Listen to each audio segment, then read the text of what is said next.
जपी तपी योग सिद्ध अनुरागी नखाच्या चुंबळी झाल्या बुवा, जटा 20 फूट लांबल्या तरी त्याच्या स्वप्नात देव नाही. काही काही गंध उगाळू उगाळू पार किलू किलू गंध लावले तरी देव त्याच्या स्वप्नात नाही. साधना असती महाराज.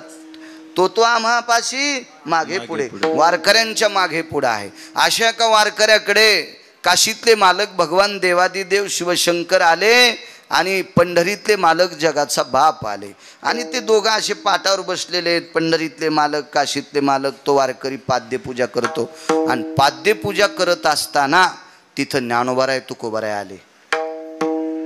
देवाची पूजा चालू होती, पूजा राहिली होती. भोजेकर महाराज पूजा राहिली होती. ज्ञानोबाराय तुकोबाराय आल्याच्या नंतर काशीतले मालक आणि पंढरीतले मालक मनानच उठले, मनानच.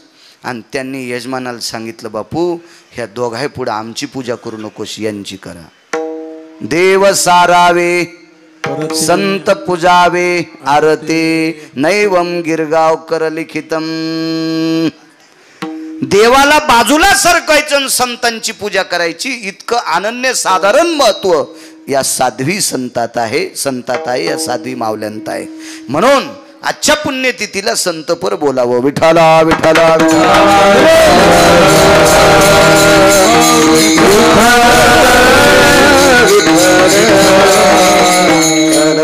काय त्यांचा महिमा वारंवार. असं काय असेल की संतांच्या बाबतीत निळोबाराय आश्चर्यकारक शब्द वापरतात. मी किती वर्णन करू, काय वर्णन करू, काय सांगू.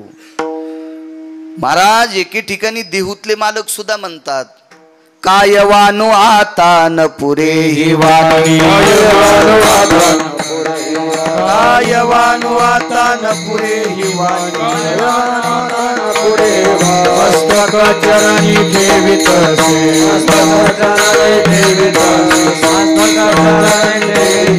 काय वानू आता न पुरे ही वाणी,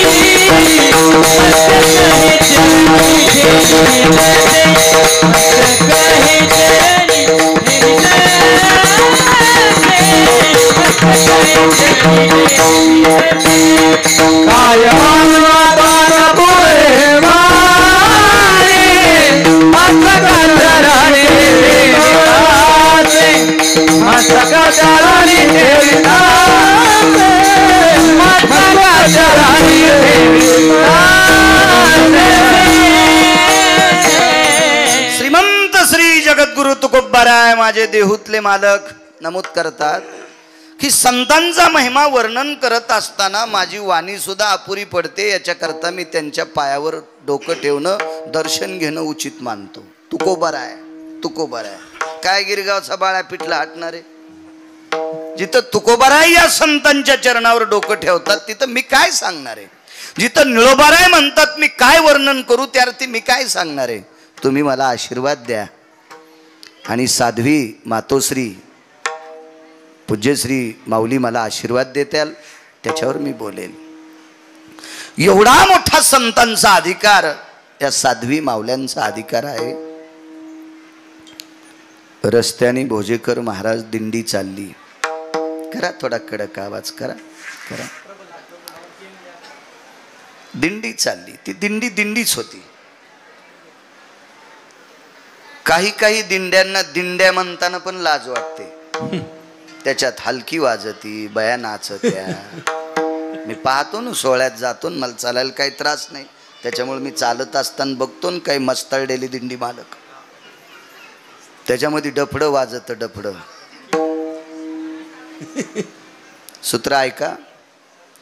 काशीतल्या मालकांनी वारकरी संप्रदायात आरक्षित केलेलं वाद्य पकवाज आहे. या पवित्र भारत देशातला महाराष्ट्राच्या मातीतला टोकाला गेलेला मृदंगाचार्य असे 200 एका बाजूला बसवून एकच हलकी एका बाजूला ठेवा. 200 पकवादाची माती करते ती. म्हणून संप्रदायात तिला मान्यता नाही. कधी कधी पाहायला त्रास असल्यामुळं मी पुढे पुढे असा चलवतो, कधी मागे कधी बाजूला. तर ते पाहण्यात येतात त्या हलक्या वाजताना. त्या हलक्यावर इतका डान्स बाया सुद्धा करतात. त्या हलकीवर दिंडीत नाचणाऱ्या माणसांना बायांना कोणत्या नरकात टाकावं मला वाटतं यम सुद्धा विचार करीत असेल. त्याच्यासाठी एक स्वतंत्र नरक तयार करायचा. कशाला दिंडी म्हणायचं? त्या दिंडीतला एक क्षण सुद्धा अधिकारी लोक वाया जाऊ देत नाहीत. बघा काही काहींच्या दिंड्या अशा, त्या दिंडीच्या कडेनं रुमाल बांधून चलत असताना असं वाटतंय आकाश सुद्धा हलायलंय. इतका त्या टाळांचा कुळघुळाट, ते त्यांचे स्वर, ते अभंगाच्या पडलेल्या त्या शेन्स, त्याच्या त्या गोडशा अशा लहरी, त्या लहरीनं आकाश दुमदुमून जातं. ते निष्ठावंत वारकऱ्यांच्या दिंड्या. अशी एक निष्ठावंत वारकऱ्याची दिंडी चालली आणि ती दिंडी गावाच्या कडेनं जात असताना गावाच्या कडेला एक केर टाकायचं ठिकाण, त्याला आपण उकांडा, उकिरडा, शुद्ध भाषेत उकिरडा, आडनाव नाही बरं, तुम्ही उकिरडे येत, उकिरडा किंवा उकांडा असं म्हणतो आपण. असा आहे त्या उकंड्यावर बाबासाहेब पाटील केर टाकण्यासाठी या महाराष्ट्रातली 3 दिवसापूर्वी लग्न झालेली पोरगी गेली. सात्विक होती ती भोजेकर महाराज, तात्विक होती, सदाचारी होती, पुण्यशील होती. आताची पोरगी 3ऱ्या दिवशी पुंजा टाकायला उकंड्यावर जाईल आणि तिला जर धाडलं तर ती बिना एसटीनच माहेरात जाईल. मला नाही राहायचं म्हणेन, मला 3ऱ्या दिवशी पुंजा टाकायला लावलाय. हो, तुला बाजावर बसून तुही सासू आरती करीन. तुही सात्विक घरातली मुलगी, काय त्यांचा महिमा सांगतोय. या समाधीतल्या साध्वी आसरा मातांचा महिमा किती मोठा याच्यावर बोलतोय. कसं होतं, ज्याच्या गावाला गंगा त्याच्या गुड घ्यायला सांगा. महाराष्ट्रातल्या लोकांना ही अधिकारी लोक गेल्यावर कळतात, आधी कळत नाहीत. ही शोकांतिक आहे. विठाला विठाला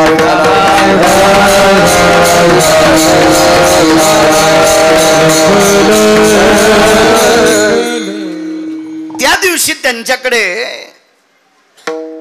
सत्यनारायणाची पूजा होती. आदल्या दिवशी दिवसभर परिसरातल्या देवदेवता, कुलदेवता, स्थापित देवता असतात ना गावाच्या कडेला, या सर्व देवतेची, ग्रामदेवता सगळ्यांची दर्शनं घेतली. आणि दुसऱ्या दिवशी आपल्या भारतीय संस्कृतीनुसार, आपल्या वैदिक संस्कृतीमध्ये सत्यनारायणाची पूजा करत असतात. ती पूजा आटपली. काय भावकीतली 10, 5, 100, 200 माणसं जेवली असतील. जुना काळ आहे तो, फार जुना काळ. तेवढी माणसं जेवली, सगळ्यांची पात्र उचलली, एका टोपल्यात टाकली, त्याच्या 2-3 खेपा उकिरड्यावर केल्या, अंगण झाडलं. 3, 3:30, 4 वाजता. त्यावेळेला उन्हाळ्याचे दिवस होती. घरात अशी बाकीची सगळी आराम करत होती. जोडणी असेल, माळदाचं घर असेल. आणि ती 3, 3:30, 4 वाजता तिनं शेवटचा कचरा टोपल्यात भरला आणि ते उकंड्यावर टाकायला गेली. तेवढ्या अवकाशात समोरून दिंडी जात होती. जय जय रामकृष्ण हरी, जय जय रामकृष्ण हरी, जय जय रामकृष्ण हरी. दिंडी चालली. महाराज, ज्या घरामध्ये बाळकडू पाजलेलं आहे त्या घरातली कन्या होती ती. तिनं मागचा पुढचा कसल्याही प्रकारचा एका तिळाचा विचार न करता टोपलं उकंड्यातच ठेवलं आणि ती तशीच दिंडीत गेली. नवीन लग्न झालेलं, गळ्यात 5-10 तोळे दागिने, मोठ्या घरची होती ती. माहेरही श्रीमंत, सासरही श्रीमंत. 5-10 तोळे तशा काळात दागिने गळ्यामध्ये. सुंदरशी कपाळावर कुंकवाची चिरी, डोक्यावर पदर घेतला होता. तिच्या साडीला होता ना पदर, होता तिच्या साडीला, म्हणून तिनं डोक्यावर घेतलेला होता तो पदर. आणि अशी भारतीय संस्कृतीतली गजगामिनी म्हणायचं तिला, गजगामिनी. अशा वैभवात ती चालत होती, वैभवात वैभवात. बाकीच्या बायका पाहत होत्या. एका बाईने विचारलं, कोण नाही बा, मोठ्या घरची बाई, आपण कशाला विचारायचं. माणसं आदरयुक्त भीती ठेवत होते. आदरयुक्त भीती. आदरयुक्त भीती कशाला म्हणायचं. मालकाच्या समोर बिडी वडायची नाही, बिड्या सोडीत नाही, पण मालकाच्या पुढे वडीत नाही. हो, मालकाच्या पुढे तंबाखू खायची नाही. माझ्या लहानपणी बरेच गडी मालक पुढून आल्यावर तंबाखू खाली सोडून देत होते. आता चांगली चांगली माणसं चालू भजनात तंबाखू घोंगडी खातात. ही प्रगती आहे परमार्थाची. ही आपल्या मराठवाड्यातली प्रगती आहे. ही गोडवा आहे आपल्या संस्कृतीतला. काय विटेवरच्या मालकानं आपल्यावर कृपा करावी. विठाला विठाला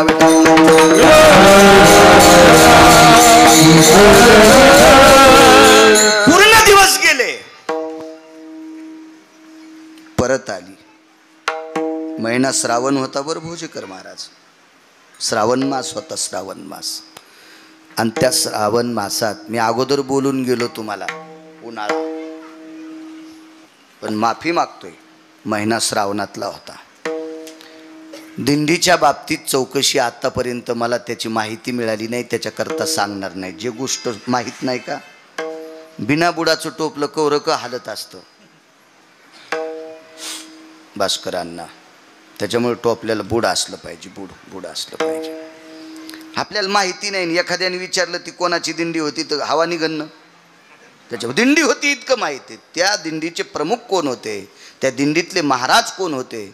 महाराज अशा पवित्र साधूच्या दिंडीत गेल्याच्या नंतर हिला एवढा अधिकार प्राप्त होतो, त्या अर्थी ते अधिकारी किती मोठे असतील. परत आले. श्रावणातला मास आहे, पवित्र मास. त्या मासात ते परत आले. घरी आल्याच्या नंतर एके दिवशी तिला एक संवेदना झाली की माझ्या पोटात बाळ आहे, माझ्या पोटात बाळ आहे, अशी संवेदना झाली. तिने विचार केला, आपण जर सासरच्या लोकांना सांगितलं तर आपल्याला ठेवत नाही, आपल्याला काढून देणार आहेत. आणि माहेरातल्या आईला आणि बाबाला सांगितलं तर ते इतका त्याग करतील की याच्यानंतर आम्हाला तुझं तोंड दाखवू नकोस. आचरणात वागणारी लोक होती ना, चारित्र्य सांभाळणारी लोक होती ती. या विश्वात सर्वात मोठी किंमत कशाला असेल तर चारित्र्याला. गेलेले पैसे पुन्हा कमीता येतील, काबाड कष्ट केले ना तर पैसे मिळवता येतील, पण चारित्र्य ज्याचं संपलं, चंद्र सूर्य येतोपर्यंत पुन्हा त्याचं नाव त्या हिशोबात घेतल्या जात नाही. म्हणून सर्वात मोठी किंमत कशाला असेल तर भारतीय संस्कृतीमध्ये आचरणाला आहे, चारित्र्याला. विठाला विठाला.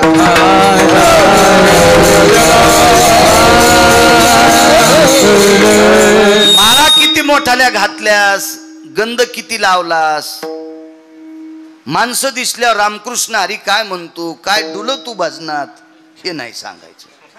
आचरण तुझं किती गोड आहे हे सांगायचं. तुला पाठांतर किती आहे, तुला गाथा किती पाठ आहे. नाही म्हणला मी उलटी ज्ञानेश्वरी पाठ केली, तर हे सोंबळे आहेस तू. तुला कोण सांगितलं उलटी पाठ करायची? हा, आम्ही सोयीशी वाचून आमच्या स्वप्नात देव नाही, आणि तुला उलटी वाचिल्यावर कोण कोण भेटणार आहे, नालायकपणाचं टोकेने. विठाला विठाला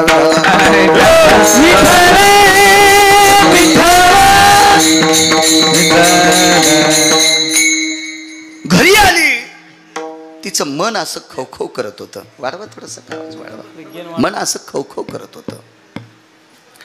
पण तिने विचार केला, उभयंता दोन्ही कुळाला आपण सांगू शकत नाही, सासरी सांगू शकत नाहीत, माहेरी सांगू शकत नाहीत. आपण सांगू फक्त एकालाच शकतो, तो विटेवरचा बाप आहे. सुखही सांगायचं असेल तर त्याला सांगा, दुःखही सांगायचं असेल तर त्याला सांगा, मानही सांगायचं असेल तर त्याला सांगा, आणि अपमानही झाला असेल तर त्यालाच सांगा. देव सांगू सुख दुःख, देव सांगू सुख दुःख, देव सांगू सुख दुःख,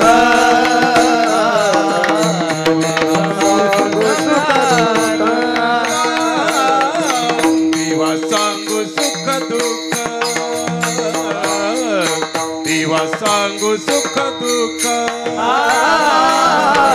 देवा सांगू सुख दुःख, सांगू सुख दुःख. हरी देवा निवारील भूक, देवा निवारील भूक, देवा सांगू सुख दुःख, देवा सांगू सुख दुःख.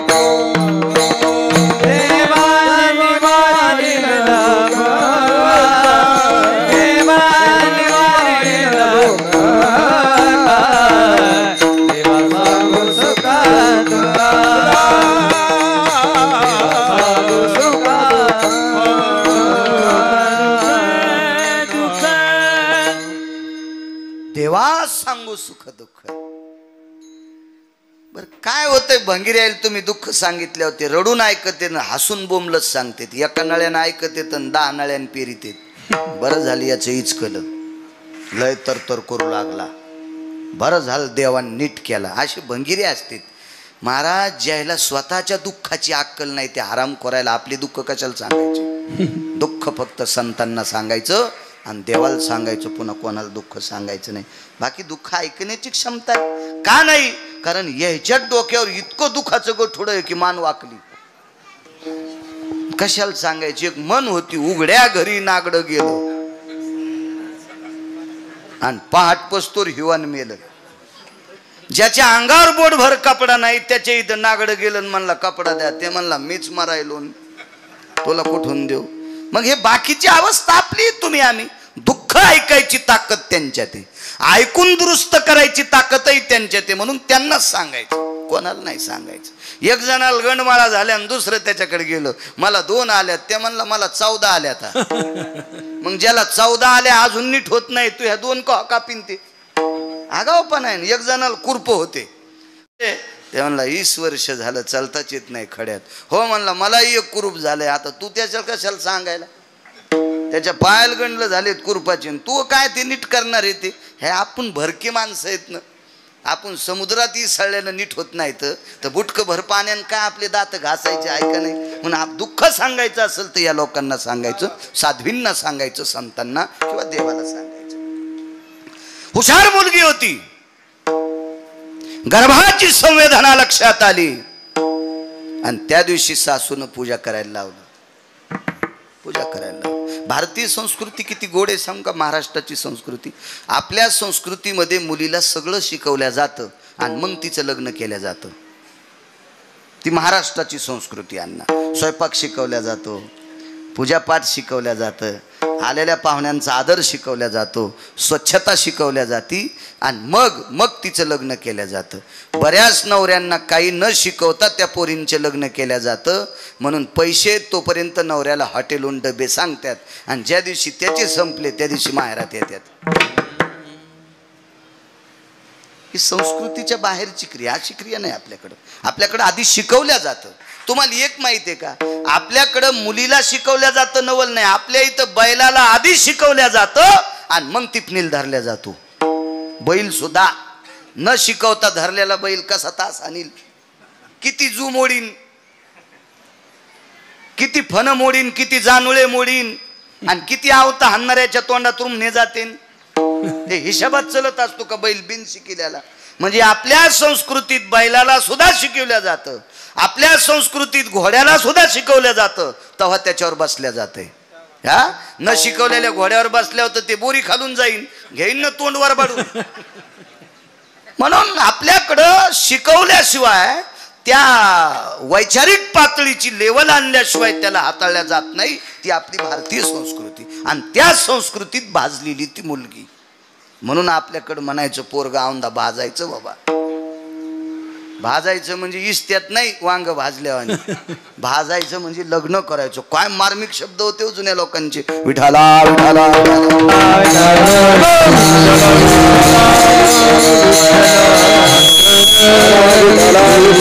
सर्व गुण संपन्न मुलगी, निष्ठावंत वारकऱ्याची कन्या. देवपूजेला बसल्याच्या नंतर पूजेमध्ये देव होता.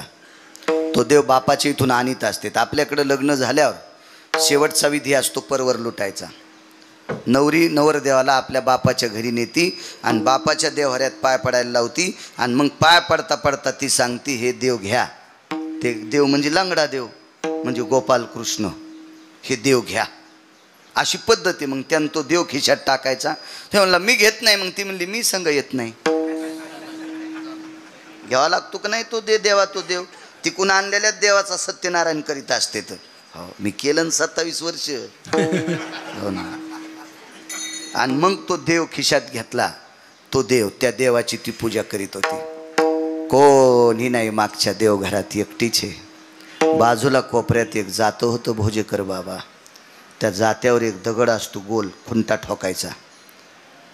भाऊसाहेब पाटील तो दगड घेतला तिने हातात. तो हातात घेऊन दगड देवाच्या पुढे टेकला. देवाला लोणी ठेवलं, त्याच्यावर तुळशीचं पान ठेवलं. काय त्यांचा महिमा सांगतोय. तुळशीचं पान लोण्यावर ठेवलं आणि गोपाल कृष्णाला प्रणाम केला. मालक, माझ्या माहेरात आत्तापर्यंत देवा तुझी पूजा करत होते रे, याच्याकरता तुझ्या पूजेची अस्मिता मला सुद्धा आहे. पण एक विचारते रे देवा, बापानं ज्याच्यासोबत लग्न लावून दिलंय त्याचा अजून शारीरिक संग नाही. वारीत गेल्याच्या नंतर जी माणसं पाहिली, मोठी माणसं पाहिली त्यांना बाप म्हणाले, आणि कमी वयाची पाहिली त्यांना जिजा भाऊ म्हणाले. मग पुरुषाचा संग मला नाही, मग माझ्या पोटात गर्भ कसा? देवा ही माहेरी सांगितलं तर आचरणातली लोक आहे, माझी आई देहत्याग करील, माझे बाबा प्राण